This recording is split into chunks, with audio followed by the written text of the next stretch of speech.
grand voyage. Voilà, on éteint tout. Voilà, excellent, excellent. Maintenant, on part pour un grand voyage, mais très cher.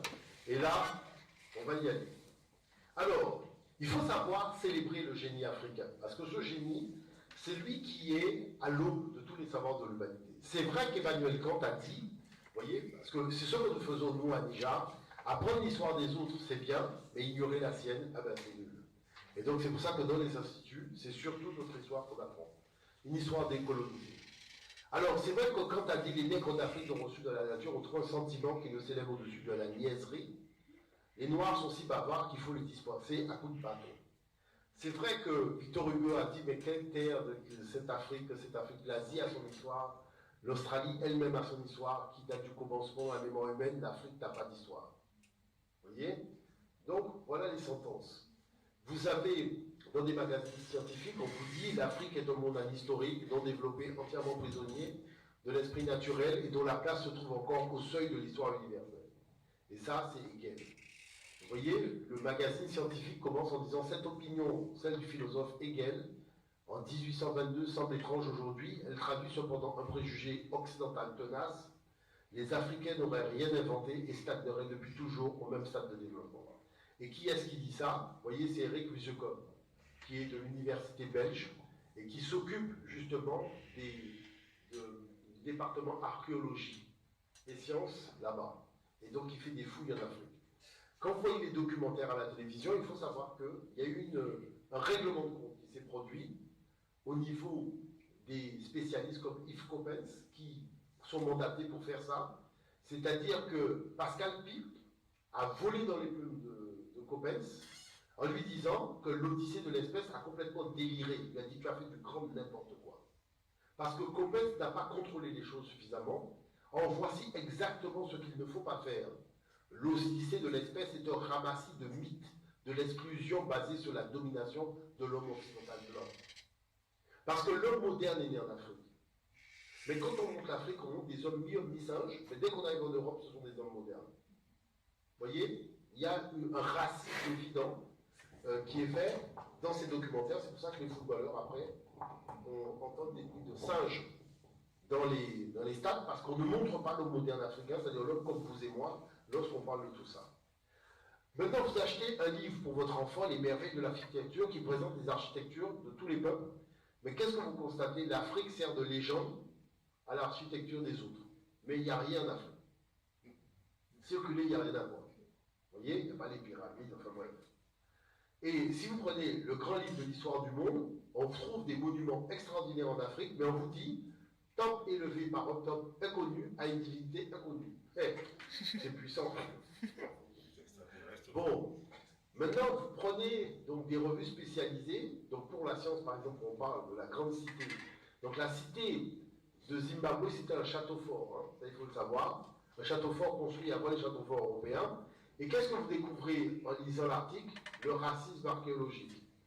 C'est-à-dire qu'on trouve des monuments construits en pierre taillée hors d'Afrique, donc hors de l'Égypte, et on vous dit que ce ne sont pas des Africains qui ont fait ça. D'accord? Bon. Après, vis-à-vis des enfants, on va tout simplement figer l'art africain dans l'art primitif, en disant que c'est de l'art que primitif, mais on ne montrera pas aux enfants les beaux-arts africains. L'enfant ne connaîtra pas malheureusement les beaux-arts africains. Non pas que ces beaux-arts-là n'existent pas, au contraire, ces beaux-arts existent, mais le processus colonial n'intègre pas l'existence de beaux-arts. Vous voyez, par exemple, ici, vous avez des bronzes d'Ifé. C'est extraordinaire de voir que le visage de l'individu a été fait dans du métal. On a l'impression que le gars va parler. Si ça, c'est pas les beaux-arts, moi, je ne sais pas. Vous voyez? Donc, les beaux-arts africains existent, mais ils n'ont pas droit à la parole. D'accord? Donc ça, il faut le savoir. Pourquoi je me suis élevé au niveau des mathématiques? Parce que chaque année, il y a des semaines des mathématiques, et chaque année dans le document, qu'est-ce que vous lisez? On vous dit que l'histoire des mathématiques mettra en lumière, vous voyez, mettra en lumière l'histoire des mathématiques dans toutes les traditions, Occident, monde arabe, indien, chinois, et la parenthèse est fermée. C'est tout. Ça veut dire que quand tu es noir et que tu es d'ascendance africaine, tu n'as pas de mathématiques. C'est les extraterrestres qui ont construit les pyramides. Ouais. Alors c'est comme extraordinaire pour voir. Tous les extraterrestres atterrissent aux États-Unis, d'accord? Mais c'est les seuls extraterrestres qui ont atterri en Afrique. Alors, comme je dis toujours aux gens, comme l'homme existait déjà à l'époque des pyramides, cherchez-moi le déterminatif d'extraterrestres en hiéroglyphe. Puisque si les extraterrestres ont conçu les pyramides, c'est en tout cas devant les humains qu'il y avait là. Et comme ils écrivaient, donc ils ont écrit le mot alien. Vous voyez? Bon. Alors, moi que je suis chargé de mission pour l'UNESCO, l'UNESCO dit une chose. L'UNESCO dit que dans les histoires, dans l'introduction des histoires générales de l'humanité, elle dit qu'il faut désarmer l'histoire. Moi, c'est la première fois que j'avais vu ce mot-là, désarmer l'histoire. Et c'est là que j'ai compris, non mais vraiment, la colonisation, c'est l'histoire devient une arme de destruction. D'accord? Donc, désarmer l'histoire en mettant l'accent sur le développement scientifique et culturel des peuples et en soulignant les apports de tous au progrès général de l'humanité. Écrire une histoire de l'humanité reflétant la pluralité des visions, souligner les interactions entre les cultures et mettre en évidence les valeurs partagées qui en découlent, rétablir l'égale dignité des cultures. Et c'est parce qu'il y a une inégale dignité des cultures qu'on veut qu'un blanc puisse nous sauver et nous emmener au paradis. Vous voyez, s'il n'y avait pas le colonialisme, cette chose-là n'aurait jamais fonctionné.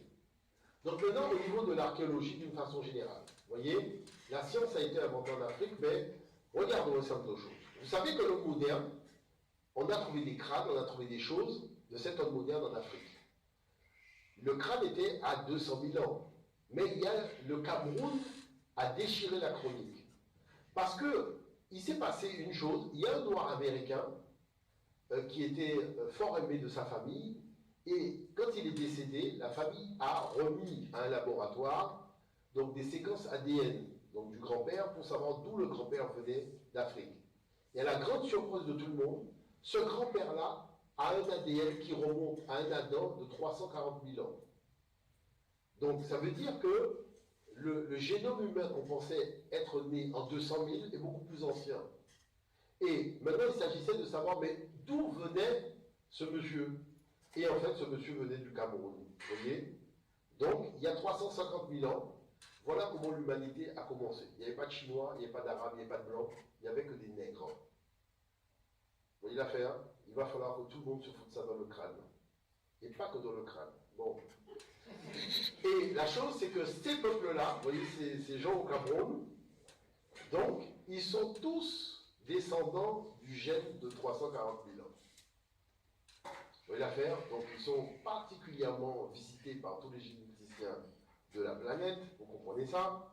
Mais ces gens ont un ADN, hommes et femmes, qui remonte à 340 000 ans et un ADN d'homme moderne. Donc, ce qui montre en fait que l'humanité africaine est beaucoup plus ancienne que ce qu'on raconte.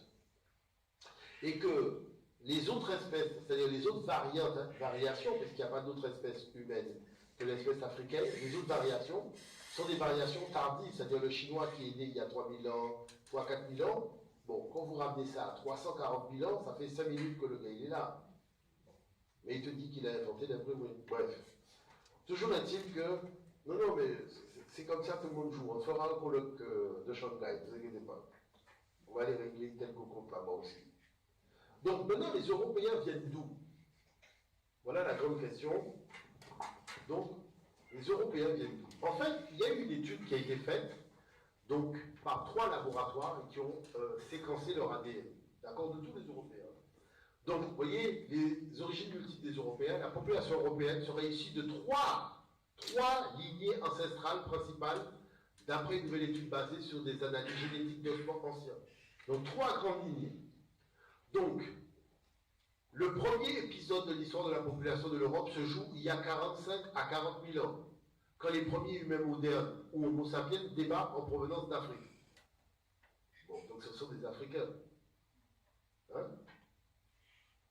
La population de l'Europe, c'est-à-dire, elle est constituée d'Africains. Mais, messieurs les Africains, vous êtes priés de demander aux gens leur papier. Parce que les gens sont chez nous. Hein? Bon, ces chasseurs-cueilleurs font alors la connaissance d'une autre espèce humaine déjà installée localement, néandertal. Vous savez, des fois, je ne sais pas ce que fument les chercheurs occidentaux. Parce que néandertal, il vient d'Afrique. Et tous les Néandertaliens n'ont pas quitté l'Afrique. C'est un petit groupe qui est parti.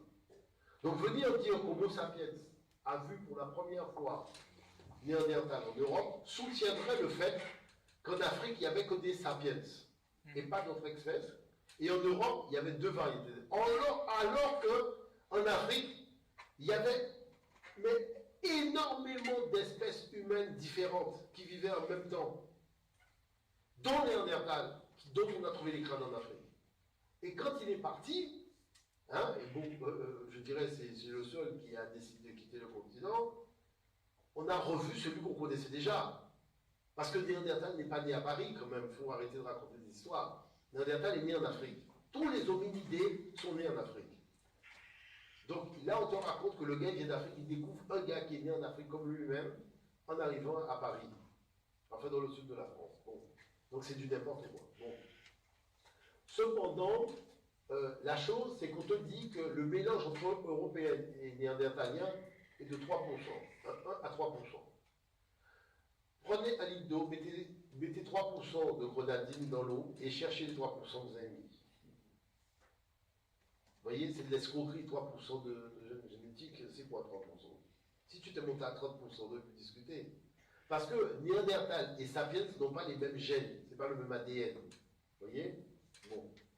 Maintenant, la chose, c'est qu'on fait du deuxième grand acte de l'évolution humaine en Europe, l'arrivée, il y a environ 8000 ans, des premiers agriculteurs issus de la région du croissant fertile, donc qui correspond aux actuels Israël, Palestine, Cisjordanie et Liban. Avec leurs nouvelles techniques de culture et d'élevage, ils vont profondément transformer le mode de vie en vigueur sur le continent. Selon la théorie dominante, les Européens actuels seraient le résultat de cette rencontre. Aucun autre mouvement majeur,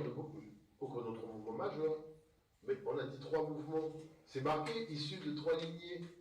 Regardez, là on est au deuxième lignée, et là il se dit, il n'y a rien eu, aucun autre mouvement majeur de population n'étant parvenu par... Mais on est au deuxième, ou le troisième? Est-ce que vous voulez la faire comme on abracadabra et je t'embrouille? Donc, en fait, en réalité, le gars, il est embêté. Vous voyez, pourquoi il est embêté? Parce que la science dévoile, et voilà l'étude, qu'il y a eu 3 vagues de migration. Il y a une première vague, qui a 45 000 ans, d'accord? C'est la vague de l'homme de Grimaldi, qui est un Africain. Il y a une deuxième vague de 8000 ans, qui a amené l'agriculture. Mais ce sont aussi des Africains, l'ADN l'a montré. Et il y a une vague constituée aux alentours de 4500 ans, qui est la vague des Européens d'aujourd'hui. D'accord? Sauf que l'âge du bronze, vous voyez, donc historical writing, European was born in the Bronze Age, sauf que l'âge de bronze, c'est pas 4000, c'est 2200 ans à moins 800 ans. Donc de moins 2200 ans à moins 800 ans. Et regardez une chose, les chercheurs vous disent que c'est là où nous commençons. Nous voyons qu'une grande partie de la génétique de l'Européen moderne a commencé ici. Donc ça veut dire que c'est en 2200 qu'apparaissent les Européens. Pour la première fois dans l'histoire. D'accord? Mais qu'est-ce qu'on vous dit? Regardez bien. On vous dit les auteurs ont également recherché les variants génétiques assujettis à la sélection naturelle. Naturellement, ainsi le variant RS machin associé à la couleur de peau montre que l'allèle dérivée correspondant à la peau claire s'est généralisée pendant le néolithique. Donc c'est-à-dire à partir de l'arrivée de cette vague-là, les individus avaient tous la peau foncée au mésolithique. Est-ce que vous vous rendez compte de quoi il s'agit? Les individus avaient tous la peau foncée au mésolithique. C'est une trace importante liée à une étude ADN. Alors, la chose, c'est de pouvoir comprendre en fait de quoi il s'agit dans cette affaire. Voilà, vous allez comprendre tout de suite.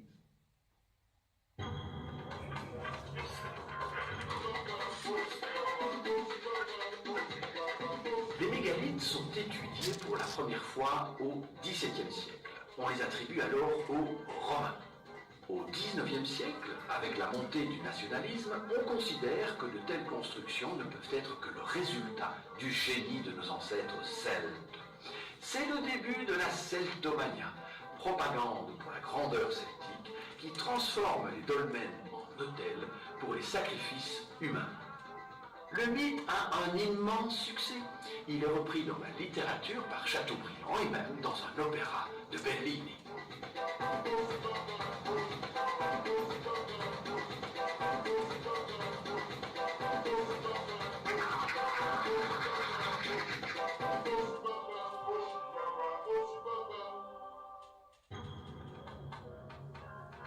Les dolmens et les menhirs sont des œuvres de la préhistoire. Ce sont de véritables monuments qui peuvent peser plus de 15 tonnes. Ils ont été érigés au néolithique, c'est-à-dire à partir du 7e millénaire, et on va les retrouver à travers toute l'Europe. En Belgique, il existe des sites importants, comme Wéris et Lamsoul. Les dolmens, ce sont des tombes, et le matériel archéologique qu'on y a découvert date aussi du néolithique, c'est-à-dire 2000 ans avant l'arrivée des Celtes. Donc, est-ce que vous avez vu? Vous avez vu que les dolmens, les mégalithes, sont l'apanage de la deuxième migration. C'est-à-dire c'est la migration de 8000. Et vous avez remarqué qu'à travers Astérix et Obélix, on a fait croire à tout le monde que c'était des Européens qui avaient érigé cette affaire-là. Or, quand les Européens sont arrivés, tous ces monuments-là étaient déjà là. Est-ce que vous voyez l'escroquerie? Je parle de Stonehenge. Notamment, Stonehenge n'a pas été bâti par des druides blancs. Ce sont des Africains, puisque vous avez vu le test ADN a montré qu'au Mésopotamie, tous les individus avaient la peau foncée. Donc tous les plus vieux vestiges du continent européen ont été conçus par les Noirs qui vivaient là. Et on a volé leurs vestiges archéologiques pour les faire passer pour des vestiges appartenant aux Celtes. Une preuve archéologique qu'il s'agit bien d'œuvres de la préhistoire. Les hommes préhistoriques ont d'ailleurs fait preuve d'une grande ingéniosité pour arriver à déplacer et ériger ces énormes dalles qu'ils recouvraient d'ailleurs parfois de terre ou de pierre. Vous avez vu qu'on vous a parlé d'agriculture qu'ils faisaient, mais on ne vous a pas dit qu'ils se faisaient des pierres de plusieurs tonnes. Parce que là, ça change tout. Bon. Alors, une petite démonstration? C'est facile quand on a la technique. S'il était évident que les mégalithes étaient préhistoriques, pourquoi alors les avoir attribués aux Celtes? Les vestiges archéologiques sont parfois pris en otage pour faire de la propagande. On constate d'ailleurs au XXe siècle que le nazisme, le communisme, les nationalismes ont parfois coloré la lecture et la transmission du patrimoine préhistorique européen. En fait, la société se projette dans sa vision du passé. Inconsciemment, c'est nous-mêmes que nous cherchons à apercevoir dans le miroir du temps.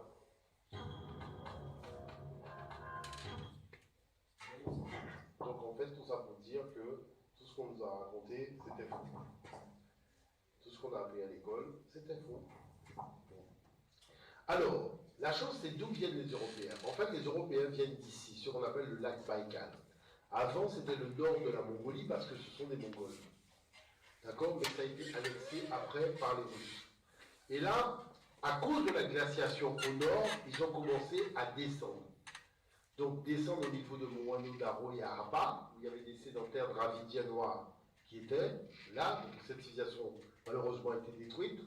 Et ensuite ils sont remontés jusqu'à l'Égypte et par la Turquie, ils sont rentrés en Europe. Donc voilà comment on a donc les indications. Vous voyez qu'on a trouvé des vestiges humains au lac Baïkal qui montrent bien que, notamment donc, le plus vieux crâne en Europe, qui montre bien que c'est là que la chose s'est jouée. Quand ils ont fait la reconstitution de ce crâne, ça donnait un Africain. D'accord? Donc ça, c'est important de le souligner. Maintenant, comment ils se représentent à l'aube? Bon, déjà agressifs, ça c'est pas un scoop. Mais surtout, on voit leur migration à travers l'Europe dès qu'ils rentrent. Donc par la Turquie, ils commencent à grimper. Donc on suit à travers le temps leur migration et on va les démarquer par rapport aux autres tombes. Maintenant, ce qui s'est passé, c'est qu'en Europe, il y avait des Noirs qui vivaient là déjà. Et une étude ADN a montré que, si vous prenez par exemple les Grecs ont exactement le même ADN, même s'ils sont blancs de peau, mais l'ADN qu'ils ont est le même que les Africains subsahariens, ce qu'on appelle les Oromo et compagnie. Donc vous voyez ici, par exemple, ce qui est très intéressant, c'est que vous avez ici les Homoros, les Fulani, et vous avez tous les Grecs, Grecs attiques, les Grecs agéens, les Grecs de Chypre. Tous ces gens font partie de la même famille de l'ADN africain. D'ailleurs, c'est pour ça que la Grèce est au FMI aujourd'hui. Parce que jusqu'à présent, il n'y avait que des nations africaines qui allaient au FMI. Ça fait 2 jours qu'on sait que les Grecs sont des Noirs. Le 3e jour, on les a mis au FMI. Là, il n'y a plus de doute. C'est vraiment des Noirs. Mais oui, il n'y a plus de doute. Jusqu'à présent, il y avait des Noirs qui étaient au FMI.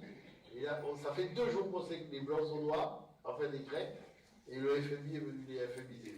C'est puissant. Non, mais c'est vrai. Hein. Et donc, maintenant, la preuve par là. Vous savez qu'il y a un spécialiste de l'art ancien en Europe qui s'appelle John Borman.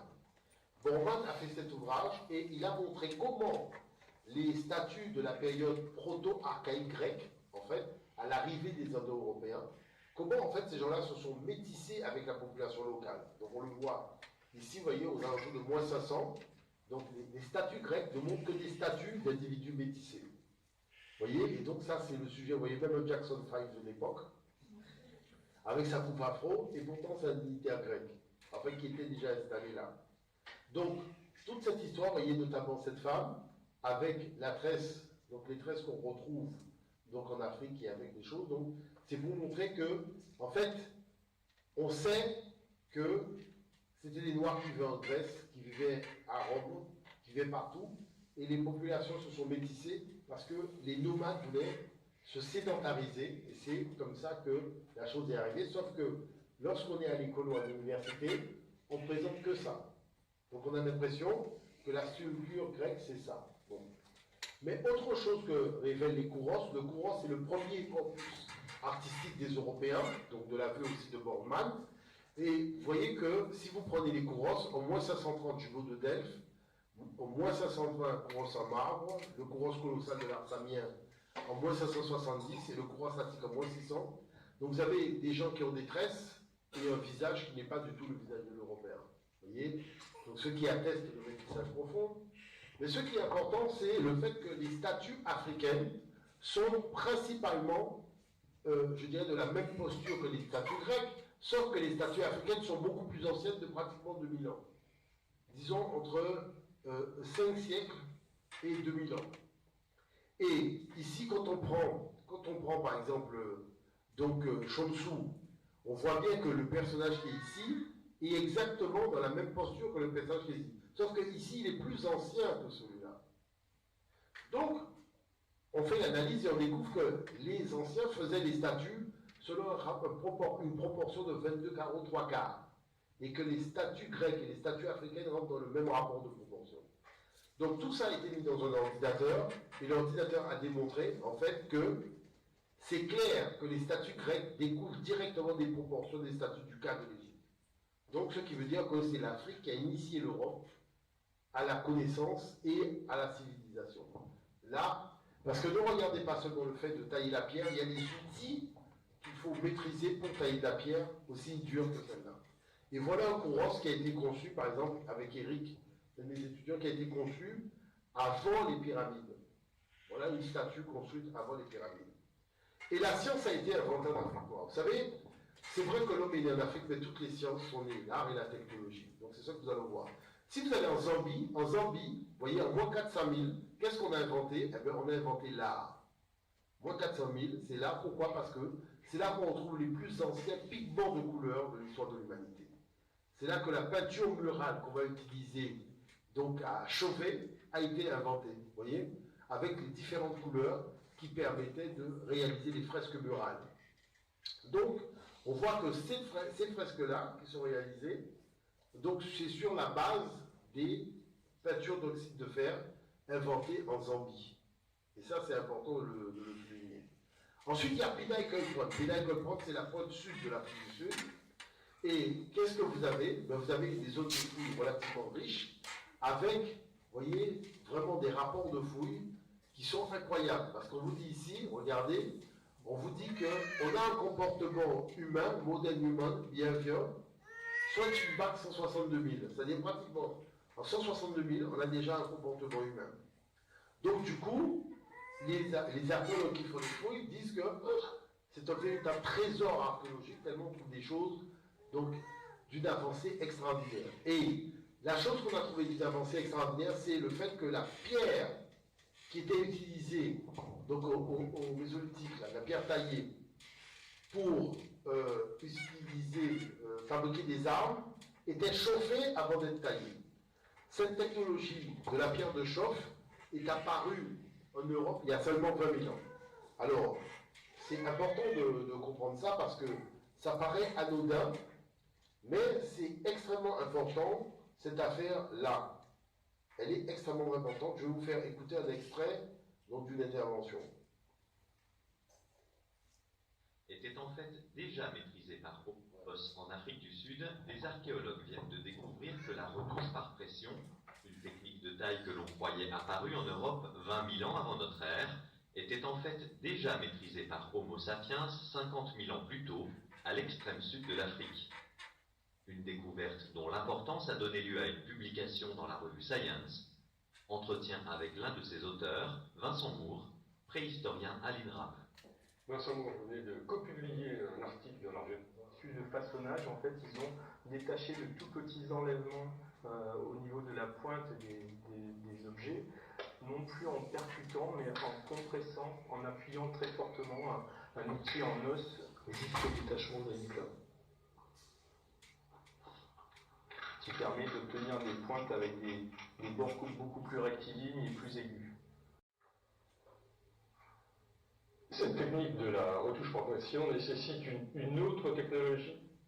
Oui, en fait, ça c'est le résultat d'une étude conduite par des collègues américains et sud-africains qui a été publiée également dans Science l'année dernière. Ils ont réussi à démontrer en fait que le silcrète avait été chauffé, c'est-à-dire qu'il avait été transformé par une utilisation contrôlée de la chaleur de façon à améliorer son aptitude à la taille. En fait, on va pouvoir se livrer à un travail beaucoup plus fin et beaucoup mieux contrôlé sur cette pièce foliacée bifaciale. On connaissait déjà cette retouche par pression dans l'Europe occidentale? C'est une technique qui était attestée jusqu'à présent à partir de 20 000 ans avant le présent en Europe, en Eurasie et en particulier en Europe dans un faciès du paléolithique supérieur qui s'appelle le Solutréen.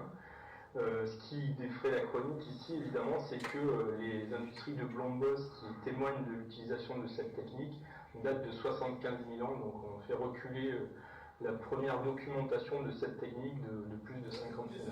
Donc on serait sur un foyer africain?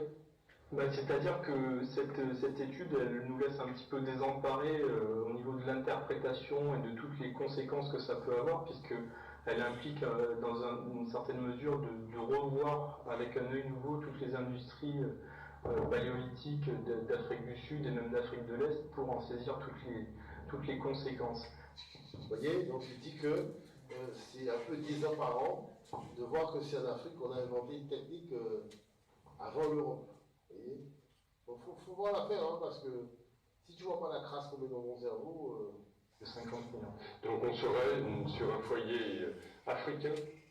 C'est-à-dire que cette étude, elle nous laisse un petit peu désemparés au niveau de l'interprétation et de toutes les conséquences que ça peut avoir, puisqu'elle implique dans une certaine mesure de revoir avec un œil nouveau toutes les industries paléolithiques d'Afrique du Sud et même.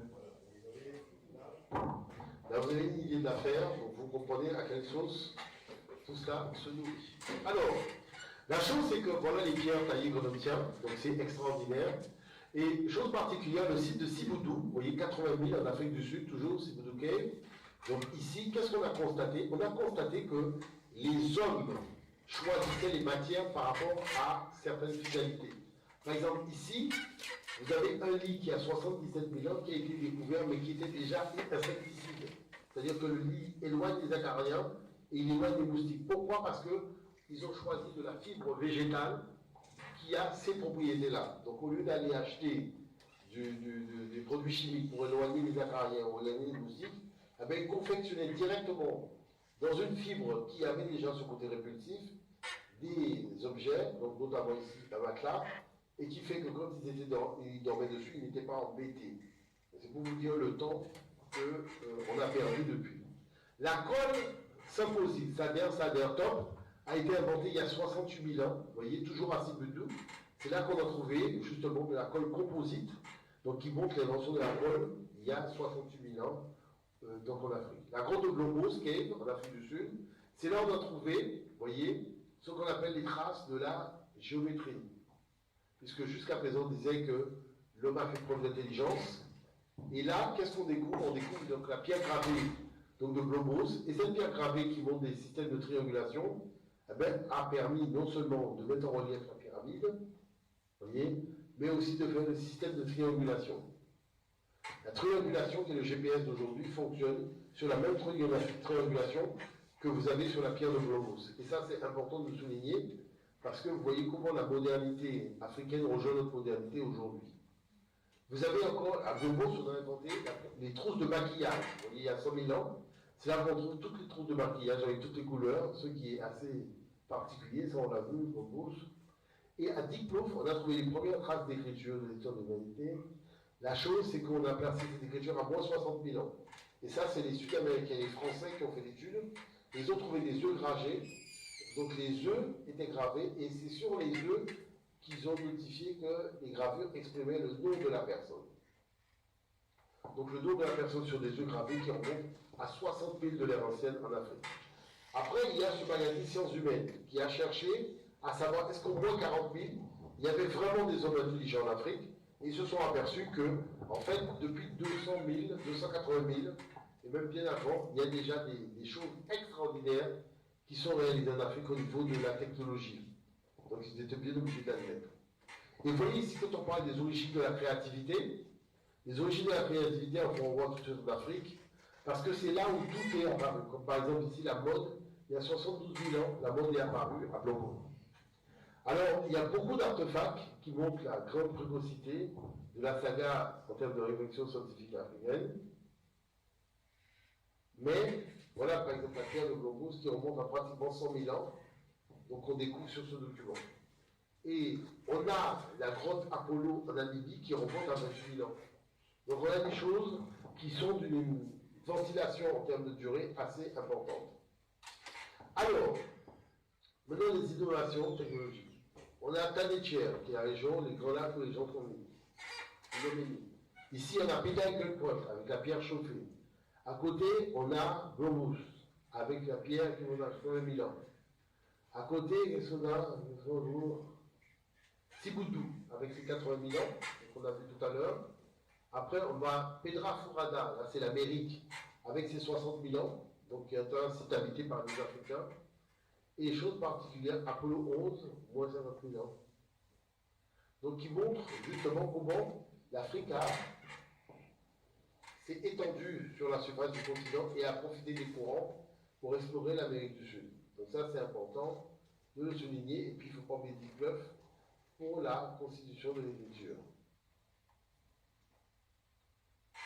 Donc maintenant le site du Mandé, c'est extraordinaire parce que Eric Zocom a trouvé de la faïence plus ancienne que la faïence de Mésopotamie quand il a fait des fouilles. Vous voyez? Il a montré que le lieu était extrêmement important puisqu'il a été habité de façon très précoce par des hommes modernes. Donc ça a été quelque chose de très fort. Donc ça c'est le rapport de son étude. Après vous avez l'invention de la métallurgie, c'est une étude de l'UNESCO qui a montré que le fer est né en Afrique, à Gizeh, à Abydos, aux alentours de moins de 1200. Vous voyez, donc le fer qui apparaît même en 2700-2900 le long de l'Égypte et qui va se retrouver en 1300 en Europe, à Eichstätt. Exactement. Donc, il y a une précocité qui va faire que les armées africaines vont pouvoir se doter de métal, c'est-à-dire avoir ce qu'on appelle des chevaliers. Et c'est là qu'ils vont commencer à se créer des royaumes de plus en plus grands.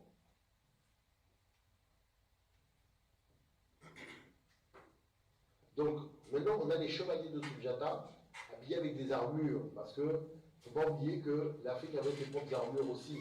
Vous avez le chevalier du Mont Kamel pour nous, donc avec son carapaçon, donc ce sont des choses qu'il ne faut pas oublier, parce que tout ça, ce sont des choses qui étaient légion sur le continent. D'ailleurs, il y a des statuettes qui montrent donc ces chars, ces chevaliers du Canel Mornou, donc qui montrent comment la chevalerie européenne a été inspirée par l'Afrique, d'une façon générale.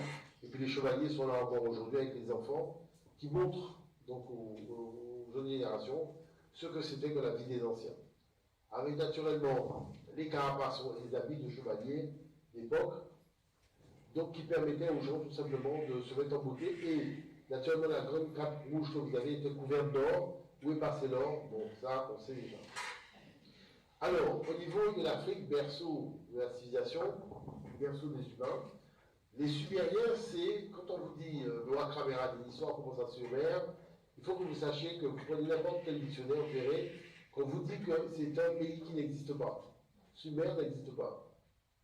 Vous voyez? On dit qu'ils nommaient leur pays Babylone, quand les gens rappellent le pays Sumer.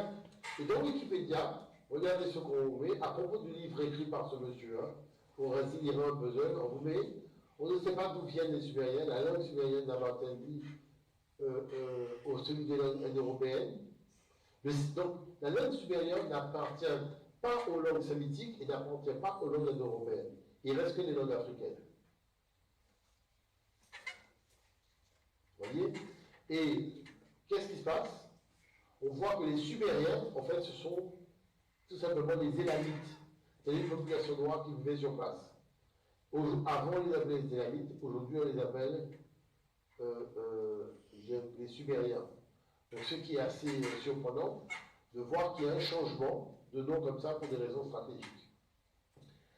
Alors, les anciens disaient que, comme Jean-Pierre Bertrand, qu'au début, il n'y avait pas de science en Europe. Vous voyez, au début du 5e siècle, la pensée astronomique en Grèce ne repose pas sur une notion d'expérience et d'observation. Donc il dit que les Grecs ont finalement utilisé des observations, des techniques et des instruments que d'autres avaient mis au point. Alors, ces autres qui avaient mis au point, bon, vous comprenez, c'est les Africains, le comte de Volney dit cette race d'hommes noirs, aujourd'hui notre esclave est l'objet de nos mépris, et c'est la même à qui nous devons nos arts et nos sciences, jusqu'à l'usage de la parole. Donc c'est pour vous dire à quel niveau est située la transmission du savoir entre l'Afrique et l'Europe dans l'ancien temps. Vous voyez? Et Titan Chelcher même dira que l'Europe, dans tous les Éthiopiens, ils ont fondé des thèmes, partout ils s'élevaient, ils s'occupaient d'astronomie avec ardeur, ils ont élevé de nombreux monuments, réformé les caractères hiéroglyphiques et inventé la famille islamique. C'était le peuple le plus industrieux de l'univers. C'est eux qui fondèrent les premières écoles de sciences. Et les premières écoles de sciences de la ville de Victor Schellcher viennent d'Afrique. Et donc, Jean-François Champollion dit les arts ont commencé en Grèce par l'utilisation servile des arts de l'Égypte. Et c'est pour ça que la plupart des monuments européens, en fait, sont des monuments africains. Donc voilà un dessin fait par Jean-François Champollion qui montre les Européens en 1500, à l'époque où ils n'étaient pas encore civilisés. Après, tout s'est accéléré, mais à cette époque-là, ils ne l'étaient pas encore. Donc, l'aveu des témoins oculaires, c'est-à-dire, voilà deux avis. Le premier qui est celui d'Hérodote, qui dit les Égyptiens la peau noire et les cheveux crépus, d'accord?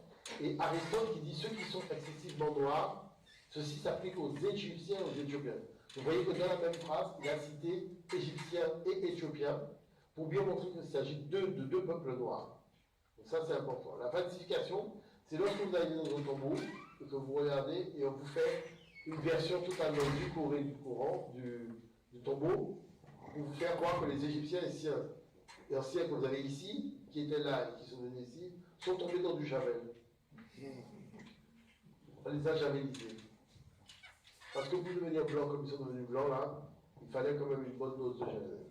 Donc c'est ça qu'on montre comme vestige de l'humanité aux enfants, qui fait qu'eux-mêmes croient que l'Égypte était une civilisation, donc non africaine. Dominique Vivant-Denon, qui a fait l'expédition de Bonaparte, dit à propos des dessins qu'il a fait, à propos du Sphinx, il dit en tout le caractère africain dont le nègre est la charge. Donc ça veut dire qu'il reconnaît en tout que c'est le caractère africain qui est à l'origine de tout ça. Et voilà une photo que j'ai faite dans le tombeau de Ramsès III. Vous voyez les Égyptiens anciens représentés par eux-mêmes. Donc ils sont pratiquement foncés de peau. Voilà par exemple ici un document émanant de la recherche française même, un fondateur au trait négroïque. Ça c'est en parlant de Narmer, le souverain qui avait mis la haute et la basse de l'île. Et chose particulière, c'est que Hérodote disait que les Égyptiens avaient les premiers découverts le cycle de l'année répartis sur 12 mois et le cours des saisons aussi distiles en s'organisant sur les arbres.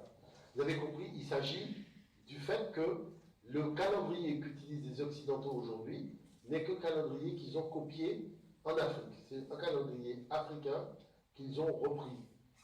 Et ça, je dirais que c'est pas qu'il n'y a pas de matériaux pour faire le travail de réconciliation, ce qu'on appelle le fait de vivre ensemble, mais écoutez ce que dit ce chercheur à ce sujet.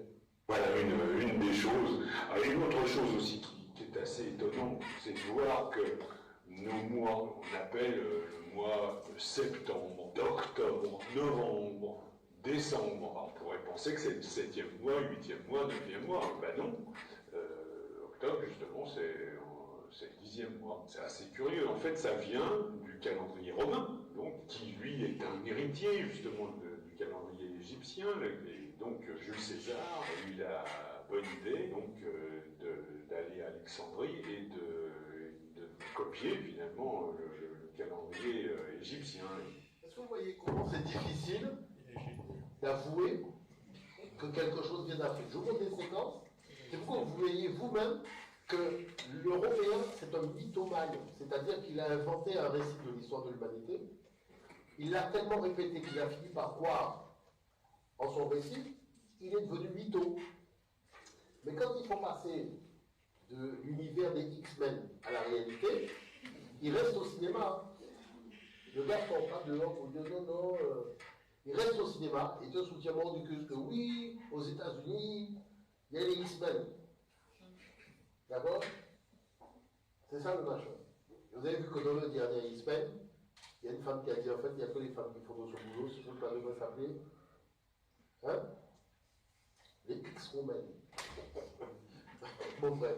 Donc, toujours est-il que vous voyez que lui-même reconnaît que le calendrier que nous utilisons tous aujourd'hui en Occident vient du continent africain. D'accord? Donc, c'est pour vous montrer comment les choses sont là, mais elles ne sont pas dites. Maintenant, comme Strabo avoue que si le monde est en droit de savoir, en référence aux Africains de l'Antiquité, aujourd'hui, combien de fractions de jours il faut ajouter aux 360 jours pour avoir une année complète? Les Grecs ont ignoré la durée vraie de l'année et bien des faits de même nature jusqu'à ce que des traductions en langue grecque, des mémoires des prêtres égyptiens, ça s'appelle le plagiat, aient répandu ces notions parmi les astronomes modernes. C'est le même plagiat qui a logique du fait que notre Père quel je suis, alors que c'est une prière égyptienne, c'est devenu un truc chrétien. Vous voyez? Et tous les crétins ont récupéré ça. Et ils ont chrétienisé toute l'humanité. Bon. Et donc l'architecture, Imhotep, c'est le premier savant architecte de l'histoire de l'humanité. Et vous avez des gens comme Senenmut qui ont construit des palais extraordinaires en Afrique, directement dans la montagne. Et Senenmut, le voilà, vous voyez, c'est le grand, vraiment quelqu'un d'extraordinaire, parce qu'il construisait aussi des obélix, notamment l'obélix de la place de la Concorde à Paris. Et chose particulière, c'était donc le haut fonctionnaire de la reine Hatshepsut. Et Borgman dit une chose importante, que c'est en visitant l'Égypte que les Grecs ont découvert pour la première fois de colossales constructions de pierres taillées, donc, et que les colonnes et de colonnes taillées décoraient à leur extrémité. Chez eux, les Grecs utilisaient la brique de terre, le bois, et réalisaient de pittoresques constructions en maçonnerie. Ça, c'est Borgman. Voilà, ici, regardez ici. Ça, c'est en Afrique. Voilà des colonnes réalisées en Afrique, aux alentours donc, du 3e millénaire. Et voilà les mêmes colonnes en Grèce. C'est pas puissant, ça? Et le gars va te dire, oui, Phidias a fait le nom en respectant le nombre phi. Mais Phidias même s'il connaissait même le nombre phi. D'ailleurs, ça, c'est une blague encore. Il n'y a aucun nombre phi fait dans le Panthéon. Ça, j'attends que quelqu'un m'embête pour compter ce dossier-là. Mais oui, donc vous voyez que vous avez... Mais regardez ça parce que vous passez au Canada, aux États-Unis, vous avez les mêmes colonnes. Quand Obama a prêté serment, c'est sur les mêmes colonnes qu'il a prêté serment. C'est pour ça que beaucoup de chercheurs européens disent que tout ça, ce sont des monuments africains en Europe. C'est-à-dire la Madeleine, les Capitoles aux États-Unis, tout ça là, ce sont des monuments africains. D'ailleurs, Stonehenge même, c'est un monument africain. Oui, je sais, vous allez me dire, qu'est-ce qu'il y a comme monument européen? HLM. Non, mais je vais pouvoir poser question, je dis HLM, oui, ça c'est un monument européen. On ne mettait pas les gens les uns sur les autres. Oui, madame, vous avez une question? Je vous montre une photo des colonnes d'aujourd'hui. Attendez, moi j'ai fait les photos, hein, madame. Il faut voyager. Donc voilà les colonnes, elles sont là, c'est à Saqqara, vous voyez. En fait, des colonnes, il y en a un paquet. Hein. Et vous voyez, elles ont été reprises, et c'est pour ça que Boardman joue, donc ajoute, pardon, c'est ainsi que naquit en Grèce la colonne dorique, qui a pour origine directe et immédiate la colonne égyptienne. Avec âne et chapiteau, la moulure en creux dans l'ouvrage architectural vient directement d'Égypte, de Grèce, et fut portée à son apogée dans les constructions à Athènes. Donc, il y a un copyright exigé lorsqu'on construit ce genre de bâtiment. Bon. Donc, voilà une photo qui vous montre, donc lorsqu'on est à Athènes, et qu'on a une vue latérale, et voilà une photo lorsqu'on est en Afrique, qu'on a une vue latérale. Pour vous montrer qu'en fait, c'est les mêmes bâtiments, en fait. Bon. Sauf qu'il y a une chose qu'il ne faut pas oublier, c'est que Hérodote dit que, à propos de la ville grecque de Nados, que le temple d'Athéna qui s'y trouve fut fondé par les filles de Danaos, lorsqu'elles y abordèrent, donc en fuyant les fils d'Égyptos. Donc le temple d'Athéna que vous voyez, c'est-à-dire la première fois qu'il y a eu un temple en Europe, ce temple a été construit par des femmes qui venaient d'Égypte. Et les Danaïdes sont toujours décrites comme noires dans les documents des Grecs, notamment Échille. Allez voir Échille, vous voyez qui décrivent les Danaïdes comme noirs. Maintenant, Hésiode, vous voyez, Hésiode là, nous donne l'impression d'avoir faim. Donc, Hésiode, vous voyez, dit que le pharaon Amasis, regardez ça, hein, 26e dynastie saïdite, moins 500, 70 à moins 26, a offert, dit Hérodote, 2 grandes statues de pierre et une cuirasse de lin au temple d'Athéna, à Lindos, parce que principalement il avait été édifié par les filles de Danaos qui venaient d'Égypte. Et regardez ce que Hésiode ajoute. Donc il est né à Ascra, donc en Boétie. Danaos et ses filles sont encore à l'origine de la création des puits dans la ville d'Argos. Est-ce que vous savez ce que ça veut dire que lorsqu'ils sont à l'origine de la création des puits? D'accord? Ça veut dire que si les Européens viennent aujourd'hui, parce que j'ai fait le congrès mondial d'ATD Carbone, puisqu'il paraît qu'on est le carbone. En tout cas, c'est le carbone qui a fait que les gens ne crevaient pas de soif à Athènes. Et que lorsqu'aujourd'hui, le gars vient avec une technologie soi-disant machin, permettant de trouver de l'or, de trouver de l'eau, on se comprend? Puisque trouver de l'eau, ça n'intéresse plus personne. Les Africains peuvent crever, machin. Mais trouver du diamant, oui. Donc quand il vient avec ces petits appareils pour trouver tout ça, vous voyez, il ne faut pas oublier que l'Afrique a fait de l'aide humanitaire. C'était le thème de ma conférence. Quand l'Afrique faisait de l'aide humanitaire aux Européens. Parce qu'avant, c'était des bonnes people qui sortaient d'Athènes et qui venaient en Afrique. Il ne faut pas oublier ça. Et nous, on ne les accueillait pas à coups de pied au cul. Hein. Et on ne vendait personne. D'accord? Il ne faut pas oublier ça. N'oubliez jamais que l'aide humanitaire a commencé par l'Afrique qui aidait les Européens. Et on a des pièces de monnaie où il y a des Africains représentés sur la pièce de monnaie des grandes villes, des grandes cités. Et que tout le monde était reconnaissant. Et beaucoup de rois africains ont été souverains de villes en Europe. D'accord? Souverains de villes en Europe parce que c'est grâce à eux que les gens avaient à boire et manger. On a envoyé du blé par bateau. Tout ça est dans l'histoire, hein. Je leur ai montré tout ça. Hein. Les Européens même racontent l'époque où nous, les Africains, on envoyait du blé par bateau pour ne pas qu'ils meurent de faim. Et c'était pas coté à la bourse de Ouagadougou. Hein. Bon. Parce que tout ça aujourd'hui, c'est du business aujourd'hui. Bon. Maintenant, quand on prend les châteaux forts, on fait croire que les châteaux forts viennent du monde européen. En fait, si vous descendez au Soudan, à Bouenne, vous allez trouver un truc qui dépasse l'étonnement. c'est-à-dire le premier château fort de l'histoire de l'humanité, avec les remparts, les meurtrières, tout ça, vous voyez. Et le château fort est toujours là. Voilà ce château fort de Bouenne, avec le fleuve Nil derrière, donc c'est l'eau du Nil rentre dans les douves. Et avant, vous voyez, c'était en Afrique qu'il y avait ce genre de choses. Il n'y avait qu'en Afrique où il y avait des attaques de châteaux forts. Puisque depuis, vous avez toutes sortes de films, hein, notamment la dernière série là, Game of Thrones, d'accord, où on fait croire aux gens que tout ça c'est l'Europe. Non, en fait c'était l'Afrique. Et comme me disaient les professeurs à la Sorbonne, mais vous êtes sûr que c'est en Afrique? Voilà le château fort aujourd'hui. Vous voyez, ça c'est une photo du château fort et des douves du château fort. Vous avez reconnu, c'est exactement le château fort de Saint-Germain-en-Laye à Paris.